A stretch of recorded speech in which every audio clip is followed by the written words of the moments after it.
Good morning. Today we are going to do Module 2, Unit 1, Lesson 3, and we are going to continue talking about Stone Girl, Bone Girl, and fossils and paleontologists. We are going to learn today something about curiosities. Do you remember from our story yesterday what a curiosity is from our story?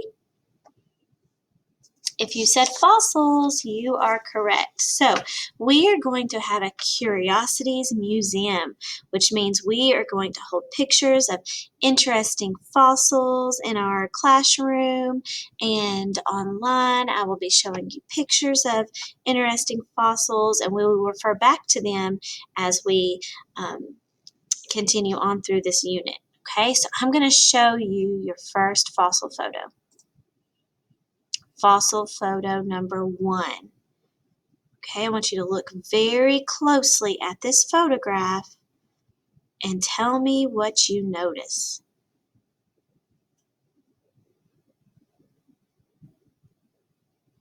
I want you to describe the color, the shape, the size of what you see.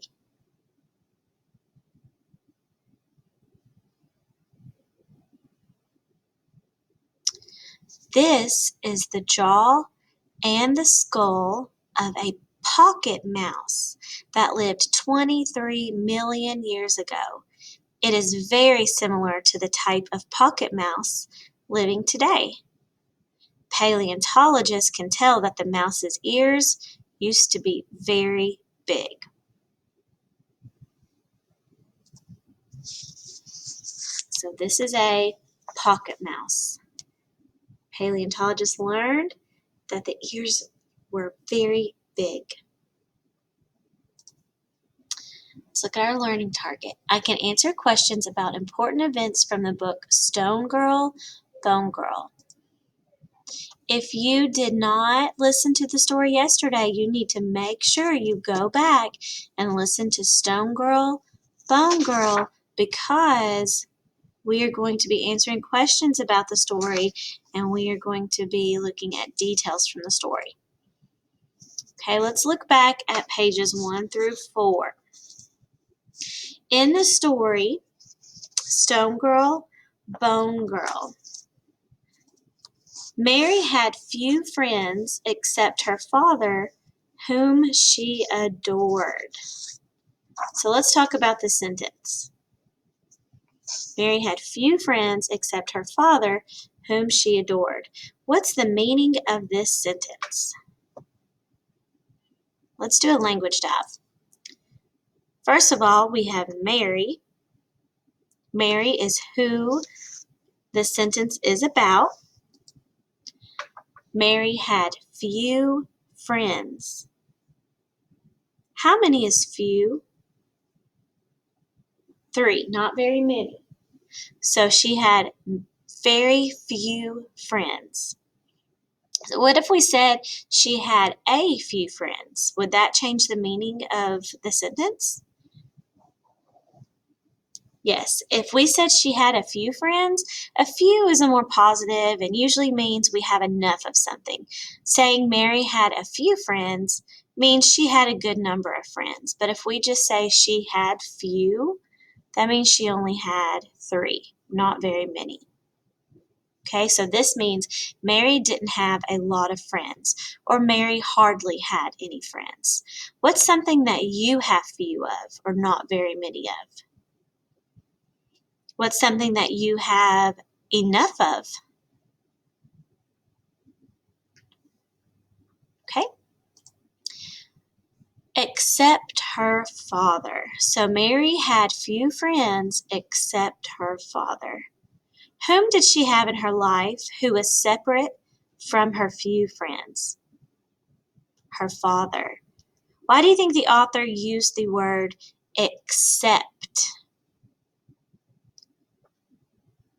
Okay, this was to say her father was different from her other friends, to show she was close with her father, but she wasn't very close with others.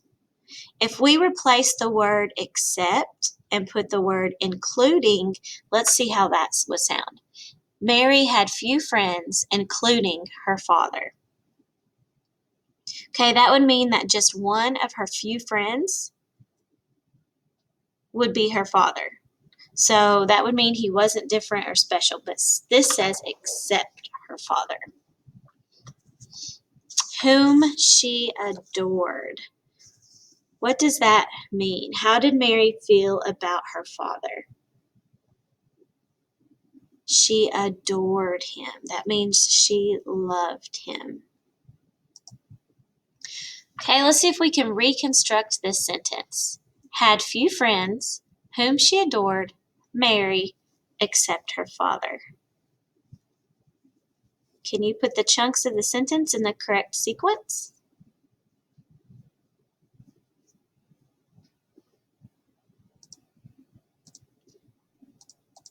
Okay, it would be correct if it said Mary had few friends except her father, whom she adored. Let's see if we can replace some words and make our own sentence. What if we put the word Pepper here? Remember, Pepper's what she called her father. Pepper had few blank.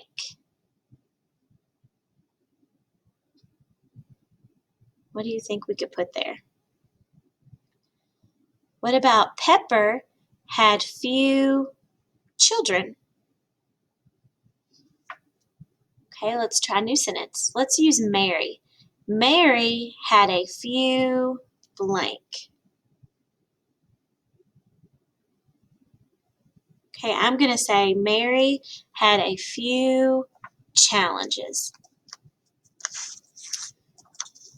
Okay, let's look at the beginning of the story again. I can retell the beginning of Stone Girl, Bone Girl using important details about events and characters. So, retell means that we are going to tell again. So, we are going to tell again just the important details about the characters and events from the beginning of the story. Sometimes, if we retell something, that helps us remember what happened in the text. And sometimes it makes other people want to read the book. So if we are going to be good retellers, we are going to have to practice and we are going to have to persevere because it can be tricky. Because sometimes retellings can be too long. So let's look at the first page of our story. When Mary Anning was a baby, she was struck by lightning. It split a huge elm tree and threw Mary right out of her nurse's arms. Her father was in his carpenter's shop when he heard the terrible news. He dropped his hammer and ran through the stormy streets of Lyme Regis. Gently, he lifted the limp body of his little daughter, and his tears flowed like rain. But then an extraordinary thing happened. Mary Anning slowly opened her eyes. She reached out a tiny hand and touched the amazed face of her father, and the little girl began to smile. It was then her father realized Mary Anning was no ordinary girl. Okay, let's retell this. Okay, I'm going to give you an example of retelling. Okay, this one's going to be, let's see if you can tell if this is a good retelling or not a good retelling. Ready?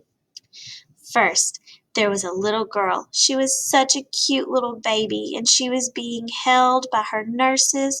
There were 3 nurses, and they sang her songs like Mary Had a Little Lamb, and they were taking her for a nice long walk in the town. Some of the nurses were singing high, and some of them were singing low. They probably didn't hear the thunderstorm. Okay, do you think that was a good example of a retelling? No, that was not a good example. I included way too many details that were not even important. So I know I did not need to include that Mary was cute or what songs they were singing or they took her for a walk or how they were singing. So that was way too long. Okay, let's see if now this is going to be better. Okay, ready? Mary Anning was a baby. She had a dad and a mom, and she lived by the water. Is that a better example? No, that was too short, and it did not include important details about the characters and events. So those were two bad examples. Okay, if we retell, that means we need to tell the most important parts of the story. Okay, so maybe it would be better if we think about the pictures that we see on the illustrations and think about what's really important. So, what about the story is about Mary Anning? It takes place in Lyme Regis. One fact about Mary is she was struck by lightning, and one thing that happened so far is she survived, and her father realized she was no ordinary girl. Do you think that's better retelling? I think so. I think that gets to the point and it picks out the important information. Okay, what you are going to do now is you are going to answer some questions about the story, but let's talk about some strategies to answer selected response questions. Okay, these are like multiple choice questions. So I want you to read the question very carefully and try one of these strategies. Cover all of your answer choices and try to think of the answer yourself. Read through each answer and think about what happened in the text. Cross out the answers choices that you know are not correct. Use details from the text to choose the best answer and then circle the whole answer. In your case, you're going to just click your answer, okay? So you can use those as you try to answer your questions.